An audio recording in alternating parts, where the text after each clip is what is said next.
find you annoying. Not the face! Have you ever wondered how unique the impact of Johnny Cage is in the Mortal Kombat franchise? I mean, we're talking about a franchise full of ninjas, gods, and soul-stealing sorcerers, and yet, somehow, the most human character in the room keeps stealing the thunder and becomes the savior. I've always been a huge fan of Johnny Cage because I cannot get over the narrative that initially portrays him as an egotistic fraud who enters the death tournament to prove that his movies aren't fake. Just as you're about to dismiss him as a limelight-hungry star, the later timelines actually establish that his bloodline is literally engineered by the gods. He was always meant to be the savior, believe it or not. And it's not surprising that the character, who could have been a laughingstock, got one of the densest set of origin tweaks in the entire franchise. In this video, I'll deep dive into every single origin story of Johnny Cage across the video games, movies, and even the comic book stories. And yes, we also covered his role in the latest film. So, spoiler alert.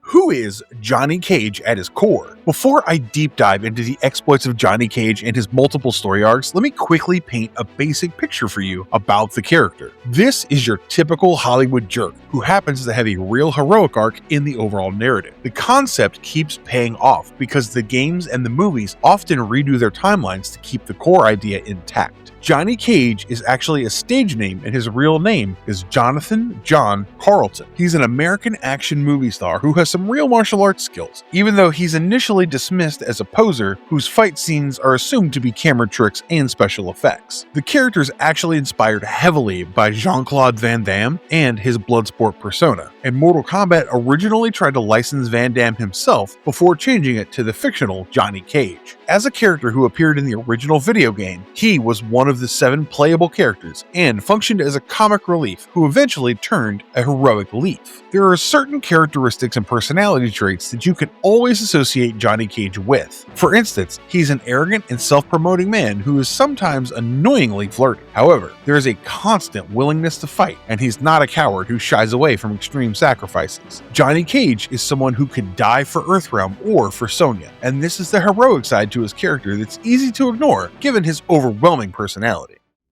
Test your might.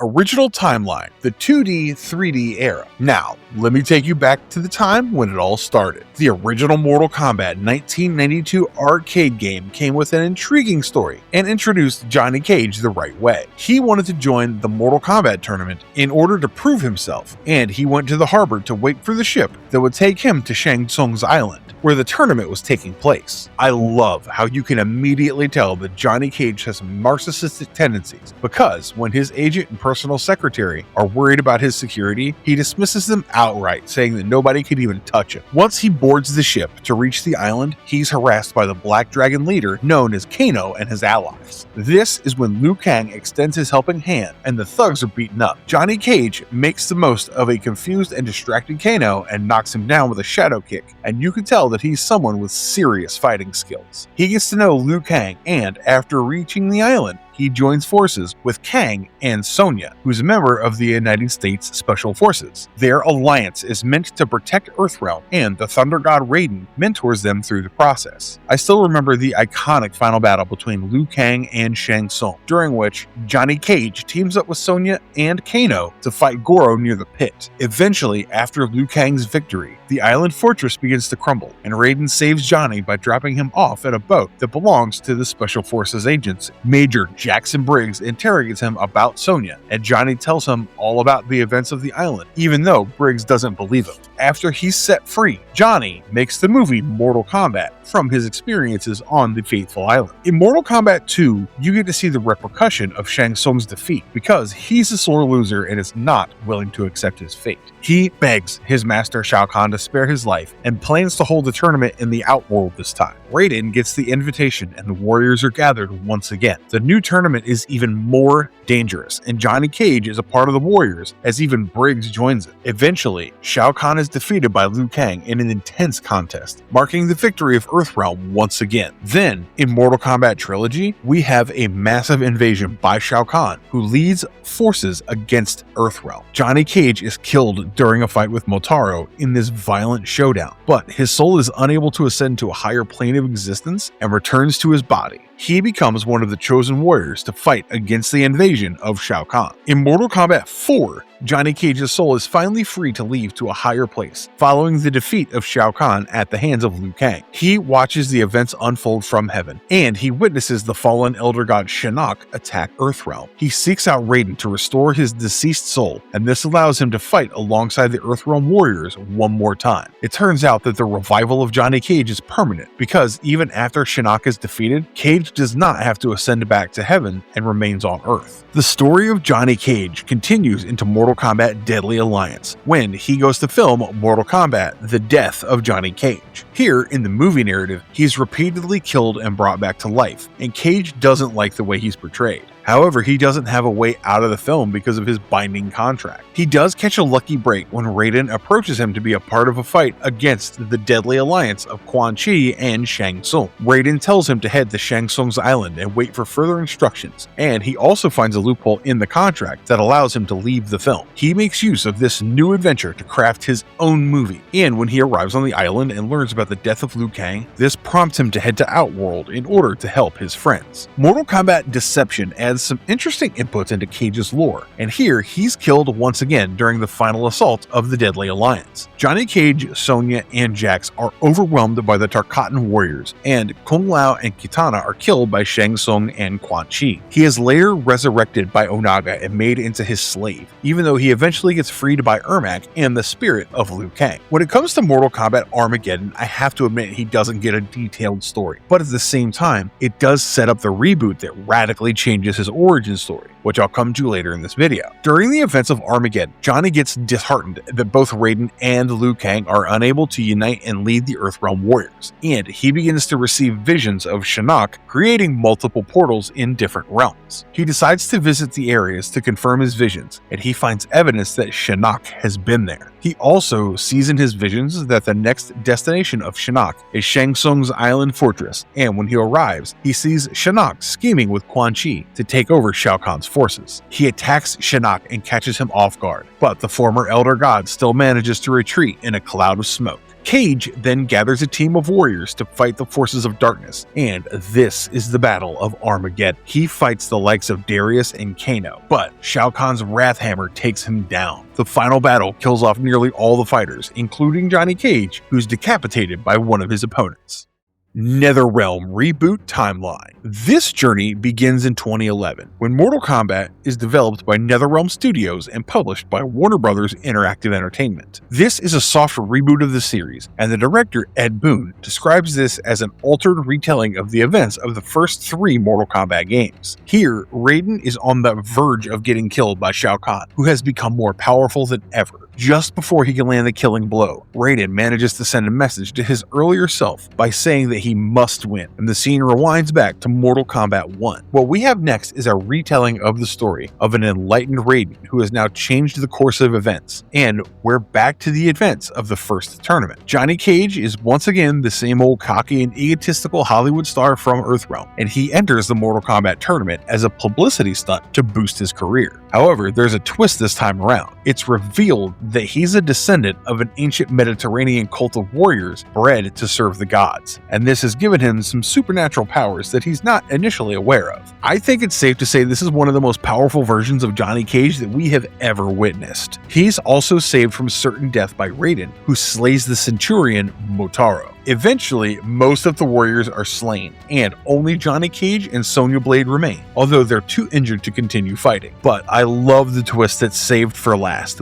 when it's revealed that he must win refers to Shao Kahn, because if he conquers Earthrealm without winning the Mortal Kombat tournament, the Elder Gods will punish him. In a climactic twist, Raiden, powered by the Elder Gods, defeats and kills Shao Kahn for violating the Mortal Kombat code. He vows to rebuild Earthrealm with the help of Johnny Cage and Sonya, and it turns out that the defeat of Shao Kahn was part of the plan of Quan Chi and Shinnok to conquer all the realms for themselves. Mortal Kombat X picks up 2 years after the defeat of Outworld's ruler Shao Kahn, and this time Shinnok attacks Earthrealm with his army of demons. Also, to make matters worse, the Earthrealm warriors who had been killed are now part of his army, resurrected as servants of Quan Chi. Johnny Cage, Sonya Blade, and Kenshi lead a strike team to fight them, and we see the supernatural powers of Johnny Cage when he fights Shinnok to protect Sonya. This is when his ancient superhuman powers are awakened, and Shinnok doesn't stand a chance. Even though Quan Chi escapes, Cage and Sonya track him down to the NetherRealm and defeat him, and this restores everyone from Scorpion, Sub-Zero, and Jax to human form. The journey of Johnny Cage continues as he marries Sonya and they have a daughter named Cassie. However, they get divorced later, and 20 years after Shinnok's defeat, Johnny Cage creates a new team of young fighters. There are new complications and new antagonists that emerge, and at one point, Johnny Cage is even taken hostage by Shinnok and D'Vorah. He's later rescued by his daughter Cassie, who has powers like her father, and she uses this to defeat Shinnok. It's a happy ending as the Cage family reunites, but the threat still remains because the delicate equation between the worlds hangs in the balance. Mortal Kombat 11 and Aftermath, Aging and Legacy. This has to be one of my favorite Johnny Cage story arcs. In Mortal Kombat 11 in 2019, Johnny Cage appears as both his present-day matured self, father to Cassie Cage, and a semi-retired Special Forces operative with a still sharp wit and green energy powers from his ancient bloodline, and his cocky young past self pulled from the altered timeline right after the 2011 tournament victory. This creates some humorous clashes between his arrogant Hollywood alpha male persona and the wiser family man version. The story opens with Kronika, the Time Titan, manipulating timelines to forge a perfect chronology, pulling past warriors like young Johnny into the present to battle revenant evil versions of Liu Kang, Kitana, and others controlled by Quan Chi. Present Johnny is wounded early during a Black Dragon and Cyber Lin Kuei assault on the Special Forces base, shot by Kano while protecting Sonya, forcing him to sit out much of the initial chaos as Cassie, Jackie Briggs, and the new generation step up. Young Johnny, summoned mid-bridge brawl post-Shao Kahn defeat, arrives disoriented in his purple pants and sunglasses, immediately bantering with Cassie and young Sonya, whom he flirts with relentlessly despite her punches, while showcasing his nut punch, shadow kick, and force ball moves against threats like red-eyed revenants and Gira's sand clones at the SF base. In the Keep of the Hourglass, young Johnny aids in Kronika's fortress assault, battling past and present foes like Sector, Jade Revenant, and D'Vorah, while bonding awkwardly with his future family. He's impressed by Cassie's combat skills and reconciles past tensions with Sonya amid time rifts. After Kronika's defeat and Liu Kang's ascension as Fire God to forge a new era, young Johnny stays in the present, setting up family unity with present Johnny, Sonya, and Cassie. What I love the most is the character development as he goes from an egotistic guy looking to prove himself to someone who comes from a bloodline engineered to fight for the god. Mortal Kombat 1 2023, The New Era Johnny Cage. This narrative offers a fresh spin on the familiar archetype, and Johnny Cage is slightly reimagined along with a lot of other characters. He's still a movie star, but his place in Liu Kang's reshaped history is tweaked. So let me take you into the depths of the story. In Mortal Kombat 1 2023, set in Fire God Liu Kang's rebooted New Era timeline, Johnny Cage is reimagined as a washed-up, powerless Hollywood action star who's divorced from his ex-wife Christina after his extravagant lifestyle and ego drained their finances. He was recently suckered into buying a sacred Takahashi sword, Sento, at auction by Kenshi Takahashi, who confronts him at his lavish mansion, demanding its return, sparking Johnny's reluctant entry into the interdimensional conflict when Liu Kang recruits him as one of Earthrealm's 16 champions for the tournament against Outworld's Empress Sindel. Initially mistaking the invitation for a movie gig, Johnny arrives at the Wuxi Academy, cocky and sunglasses clad, bantering with fellow Earthrealmers like Liu Kang, Raiden, Kenshi, Kung Lao, and Li Mei, while showcasing his movie star martial arts minus his classic green glow, though he unlocks its latent potential later. He bonds awkwardly with Kenshi over their shared sword fiasco and flirts harmlessly with Li Mei during training montages. Johnny travels to Outworld for the tournament, defeating Baraka in the brutal pits, then refuses Shang Tsung's order to execute the Tarkat, earning Liu Kang and Raiden's trust as they reveal the multiversal threat of Shang Tsung's illicit clones and Titan schemes to merge timelines via the Hourglass. Back in Earthrealm, he helps repel an invasion by Shang Tsung's forces alongside Scorpion, Smoke, and Johnny's new Earthrealm Special Forces crew at the Academy. where he nut punches enemies and quips through chaos. In Sun Do, he aids Kitana and Kung Lao against Sindel's deadly Scream army, survives an assassination attempt by General Shao's forces, and uncovers the evil timeline Shang Tsung allying with his good counterpart to create army-destroying bombs. During the Keep infiltration, Johnny battles through hive traps, devours bugs, and clone hordes, using Sento temporarily with Kenshi to slice foes, then joins the final assault on the Hourglass, where Liu Kang battles the dueling Shang Tsungs and their Titan master. Johnny witnesses the timeline stabilization, with Liu Kang victorious and returns home wiser. This is definitely a story arc that commands respect, but what I like about it is how it still retains the core values and personality of Johnny Cage. Johnny Cage's comic book story arc explored. Now, I'll keep this segment short because his comic series exploits aren't really much talked about. In fact, I really wonder why they never come up with a detailed and gritty Mortal Kombat comic series, because the ones we have just don't cut it for me. He does appear in the Malibu Comics miniseries titled Blood and Thunder in 1994, and this basically adapts and expands on the first Mortal Kombat game's storyline. Cage is still the same cocky Hollywood action star, and he's troubled by rumors that his skills are faked for the movies. He arrives on Shang Tsung's island rather dramatically in a parachute, keen to prove his skills. He soon joins the other Earthrealm warriors, and the flirting with Sonya remains constant. You get to see his iconic nut punches and other signature moves as he contributes significantly to Goro's downfall and the defeat of Reptile. By the end of the series, he's changed into a dedicated Earthrealm warrior who's over and above his ego and arrogance. Battle Wave is the direct sequel to Blood and Thunder, and he's pulled back into the conflict after having resumed his acting career. Also, you'll notice the introduction of a new character in his bodyguard, Bo, who travels with him to Outworld. You also have a DC Comics series called Mortal Kombat X that serves as the prequel to the game, and it features Johnny Cage as well. Johnny Cage in the cinematic universe explored. I know we're all hyped up about the recently released Mortal Kombat 2, where Karl Urban plays the role of Johnny Cage. In fact, this video is being released just after this movie is released, and I hope it lives up to the legacy of the franchise. That being said, Johnny Cage has been part of quite a few Mortal Kombat films and animated movies in the past, and I'll try to chip in with a quick brief of all these story arcs. The first one is still the most memorable for me, as Lyndon Ashby plays the role, and he's brought in as the flamboyant Hollywood action star who's frustrated by critics who dismiss his martial arts skills. He starts off as a self-absorbed character while flirting with Sonya Blade, but finally he shows his skills and becomes part of some major fights. I love the iconic "get over here" duel with Scorpion, and even his fight against Goro, with the famous nut punch still remaining one of the best moments of the franchise. In the sequel movie, Mortal Kombat Annihilation, the role was played by Chris Conrad, and it was a rather brief role. He appeared only in the opening sequence where he arrived to rescue Sonya Blade from Shao Kahn's forces. However, his fight with Shao Kahn does not go too well as he gets his neck snapped, marking one of the most shocking moments in the film. The next appearance for Johnny Cage takes place in the animated film Mortal Kombat Legends: Scorpion's Revenge in 2020. He's shown as an arrogant, out-of-work Hollywood action star who's taken in by Raiden along with Liu Kang and Sonya for the Mortal Kombat tournament. He mistakes the mission for a film shoot, but soon gets a reality check after witnessing the horrors of the tournament. He does have more of a supporting role here, but it takes nothing away from his fight sequences and helpful moves that allow his teammates to win. In Mortal Kombat Legends: Battle of the Realms, he's back, and he confronts Kitana and the Outworld commanders alongside Sonya Blade. They're then joined by Liu Kang and Raiden, and later in the tournament, Cage is defeated by D'Vorah. However, he still survives, and towards the end of the movie, you can see him fighting Shao Kahn's army to protect the civilians. Finally, Mortal Kombat Legends Cage Match is the one where we see the most of his story arc. We're taken back to the 1980s when a young action star, Johnny Cage, is still trying to make his big break in movies.